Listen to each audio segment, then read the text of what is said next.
ಈ ಪ್ರಕರಣದಲ್ಲಿ ಸಿಬಿಐ ತನಿಖೆ ಆಗಬೇಕು. ಆರ್ ಅಶೋಕ್, ಬಸವರಾಜ ಬೊಮ್ಮಾಯಿ ಸೇರಿದಂತೆ ಬಿಜೆಪಿಯ ನಾಯಕರ ಆಗ್ರಹ ಇದೆ. ಪ್ರಜ್ವಲ್ ಪ್ರಕರಣದಲ್ಲಿ ಕೆಲವರನ್ನ ಉದ್ದೇಶಪೂರ್ವಕವಾಗಿ ಸಿಲುಕಿಸಲಾಗ್ತಾ ಇದೆ. ಎಸ್ಐಟಿ ತನಿಖೆ ನಡೆಸ್ತಾ ಇರುವಂತಹ ರೀತಿ ಸರಿ ಇಲ್ಲ, ಪಾರದರ್ಶಕವಾಗಿಲ್ಲ.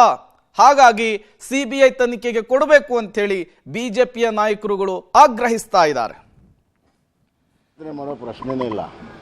ಆದರೆ ತನಿಖೆ ಯಾವ ರೀತಿ ಆಗ್ತಾ ಇದೆ ಅನ್ನೋದನ್ನು ಜನ ಪ್ರಶ್ನೆ ಮಾಡ್ತಾ ಇದ್ದಾರೆ.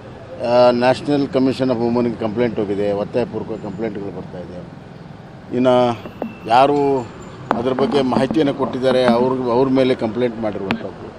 ಹೀಗೆ ಒಂಥರ ಅಪರಾಧಿಗಳನ್ನು ಕರೆತಂದು ಶಿಕ್ಷೆ ಮಾಡಬೇಕು. SIT ಪ್ರಥಮ ಕರ್ತವ್ಯ ಅದು. ಅದನ್ನು ಬಿಟ್ಟು ವಿಚ್ ಹಂಟಿಂಗ್ ಮಾಡ್ತಾ ಇದ್ದಾರೆ.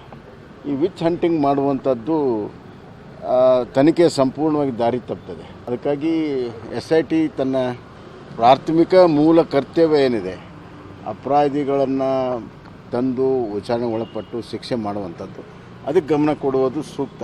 ವಿಚ್ ಹಂಟಿಂಗ್ ಕೈ ಬಿಡಬೇಕು ಅಂತ ಪ್ರಕರಣಕ್ಕೆ ಸಂಬಂಧಪಟ್ಟಂಥ ಮೂಲ ಪ್ರಕರಣ ಮತ್ತು ಇತರ ಪ್ರಕರಣಗಳು ಯಾರ್ಯಾರು ಸಂಬಂಧ ಬರ್ತದೆ ಅವರೆಲ್ಲರನ್ನೂ ವಿಚಾರಣೆ ಒಳಗೆ ಬಿಟ್ಟಾಗಲೇ ಸಂಪೂರ್ಣ ತನಿಖೆ ಆಗುತ್ತೆ.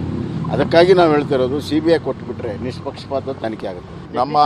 ನಮ್ಮ BJPಯ ಸ್ಪಷ್ಟ ನಿಲುವು, JDS ಏನು ಹೋರಾಟ ಮಾಡ್ತಾ ಇದಕ್ಕೆ ನಾವು ಬೆಂಬಲ ಕೊಡ್ತೀರಿ. ಇಲ್ಲಿ CBI ತನಿಖೆ ಆಗಬೇಕು.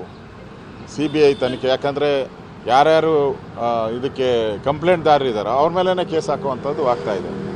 ಆ ದೃಷ್ಟಿಯಿಂದ ಇದನ್ನು CBI ತನಿಖೆಗೆ ಆಗಬೇಕು ಅನ್ನೋದು ನಮ್ಮ ಅಭಿಪ್ರಾಯ.